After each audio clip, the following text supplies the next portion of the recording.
Assalamualaikum warahmatullahi wabarakatuh. Di mata kuliah akuntansi perpajakan ini saya akan membahas topik pengeluaran atau biaya. Nah, di pertemuan sebelumnya saya ada menyinggung tentang deductible expense dan non-deductible expense. Nah, di pertemuan ini saya akan membahas apa sih sebenarnya deductible expense dan non-deductible expense. Nah, kalau expense itu adalah pengeluaran atau biaya atau beban. Nah, pengeluaran atau biaya menurut ketentuan fiskal yaitu pengeluaran atau biaya terkait dengan penghasilan yang dikecualikan dari objek pajak. Jadi jika ada segala pengeluaran yang berasal dari yang dikecualikan dari objek pajak, itu nanti tidak dapat dikurangkan dari penghasilan bruto. Begitu juga untuk yang penghasilan yang dikenakan final. Jadi untuk memperoleh penghasilan biasanya kita atau perusahaan akan mengeluarkan biaya. Jadi kalau di perpajakan penghasilan itu terbagi atas 3. Penghasilan yang dikecualikan dari objek pajak, penghasilan dikenakan PPh final, atau penghasilan yang bukan atau penghasilan yang dikenakan pajak. Nah, untuk pengeluaran yang berasal dari penghasilan yang dikecualikan dari objek pajak, nanti perhitungannya tidak dapat dikurangi dari penghasilan bruto. Gitu juga untuk yang final. Sementara pengeluaran biaya terkait dengan penghasilan yang dikenakan dengan PPh tarif umum, PPh-nya dihitung dari penghasilan neto. Gitu. Nah, jadi dia ada dua golongan. Untuk pengeluaran yang dapat dikurangkan dari penghasilan bruto ada di pasal 6 ayat 1, dan pengeluaran atau biaya yang tidak dapat dikurangkan dari penghasilan bruto ada di pasal 9 ayat 1. Nah, inilah yang dikatakan pasal 6 ayat 1 inilah deductible expense, dan pasal 9 ayat 1 adalah non-deductible expense.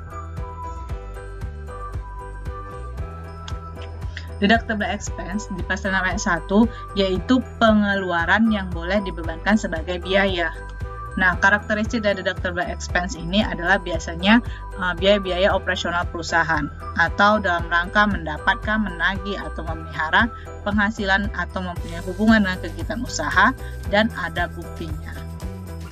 Jadi, biaya operasional perusahaan itu bisa menjadi deductible expense, tapi dia harus ada buktinya. Jadi, kalau misalnya nggak ada buktinya, dia masuk ke non-deductible expense.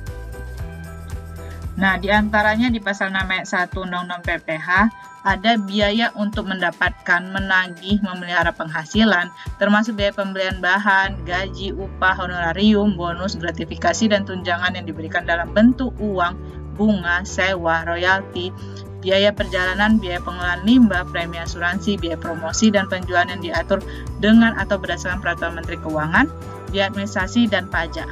Nah, pajak bisa menjadi deductible expense selain pajak penghasilan. Kemudian ada penyusutan dan amortisasi. Jadi kalau di perpajakan itu dalam undang-undang pajak ada aturannya penyusutan yang dapat menjadi deductible expense, yaitu penyusutan yang menggunakan garis lurus dan saldo menurun. Kemudian biasanya yang disusutkan itu adalah aset tetap. Nah, aset tetap yang seperti apa yang biaya penyusutannya bisa masuk menjadi biaya deductible, yaitu jika si perusahaan untuk memperoleh aset tetap itu dia mengeluarkan biaya. Jadi misalnya, contoh penyusutan yang menjadi non-deductible expense. Ada sumbangan berupa mobil ambulans ke suatu perusahaan. Nah, mobil ambulans ini adalah termasuk dari aset tetap yang harus disusutkan. Nah, karena ini berupa dari sumbangan, maka biaya penyusutan untuk mobil ambulan ini tidak bisa menjadi biaya deductible expense. Yang ketiga ada iuran kepada dana pensiun yang pendiriannya telah disahkan oleh Menteri Keuangan. Yang keempat ada kerugian karena penjualan atau pengalihan harta yang dimiliki dan digunakan perusahaan. Yang kelima ada kerugian dari selisih kurs mata uang asing. Yang keenam ada biaya penelitian dan pengembangan perusahaan yang dilakukan di Indonesia. Nah, jadi biaya penelitian dan pengembangan perusahaan bisa menjadi deductible expense kalau dilakukan di Indonesia. Kalau di luar Indonesia berarti dia menjadi biaya non-deductible expense. Kemudian ada biaya beasiswa, magang, dan pelatihan. Dan yang ke-8 ada piutang yang nyata-nyata tidak dapat ditagih. Ini pun ada syaratnya. Ada 4 syarat, bisa kalian lihat sendiri di Undang-Undang PPh. Kemudian kalau bentuk sumbangannya, ada sumbangan dalam rangka penanggulangan bencana nasional yang ketentuannya diatur dalam peraturan pemerintah, sumbangan dalam rangka penelitian dan pengembangan yang dilakukan di Indonesia yang ditentukannya diatur dengan peraturan pemerintah, biaya pembangunan infrastruktur sosial yang ketentuannya diatur dengan peraturan pemerintah, sumbangan fasilitas pendidikan yang ketentuannya diatur dengan peraturan pemerintah, dan sumbangan dalam rangka pembinaan olahraga yang ketentuannya diatur dengan peraturan pemerintah. Nah, ada juga syarat bahwa sumbangan itu bisa dibebankan sebagai biaya fiskal, yaitu di Peraturan Pemerintah Republik Indonesia Nomor 93 Tahun 2010. Syaratnya itu adalah wajib pajak mempunyai penghasilan neto fiskal berdasarkan SPT tahunan PPh tahun pajak sebelumnya. Jadi dia harus mempunyai penghasilan neto fiskal.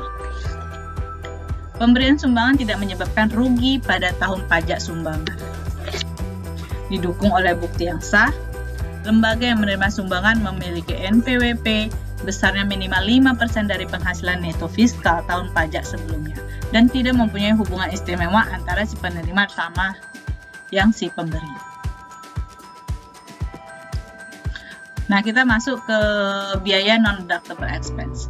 Ada di pasal 9 ayat 1 Undang-Undang PPh yang diantaranya yang pertama, pembagian laba dengan nama dan dalam bentuk apapun seperti dividen, termasuk dividen yang dibayarkan oleh pemerintah, oleh perusahaan asuransi kepada pemegang polis, dan pembagian sisa hasil usaha koperasi. Yang kedua, ada biaya yang dibebankan untuk kepentingan pribadi pemegang saham, sekutu atau anggota. Yang ketiga, ada pembentukan atau pemupukan dana cadangan, kecuali cadangan untuk usaha, bank, asuransi, dan pertambangan. Yang keempat, ada premi asuransi kesehatan, kecelakaan jiwa, duit guna, dan beasiswa yang dibayar oleh wajib pajak orang pribadi, kecuali jika dibayar oleh pemberi kerja dan premi tersebut dihitung sebagai penghasilan bagi wajib pajak yang bersangkutan.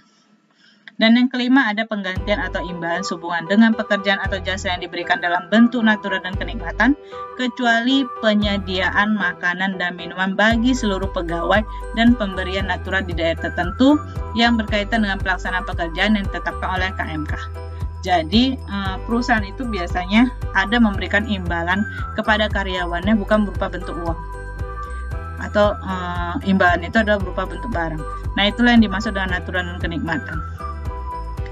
Dan natura dan kenikmatan ini secara fiskal dia termasuk non-deductible expense, kecuali atau biaya ini bisa menjadi deductible expense jika penyediaan makanan dan minuman bagi seluruh pegawai. Jadi kalau ada perusahaan yang menyediakan makan siang untuk seluruh karyawannya, maka biaya yang dikeluarkan perusahaan itu menjadi deductible expense. Dan pemberian natura daerah tertentu yang berkaitan dengan pelaksanaan pekerjaan yang ditetapkan oleh KMK. Jadi misalnya si perusahaan memberikan sembako kepada karyawannya yang berada di daerah terpencil, itu bisa menjadi biaya deductible expense.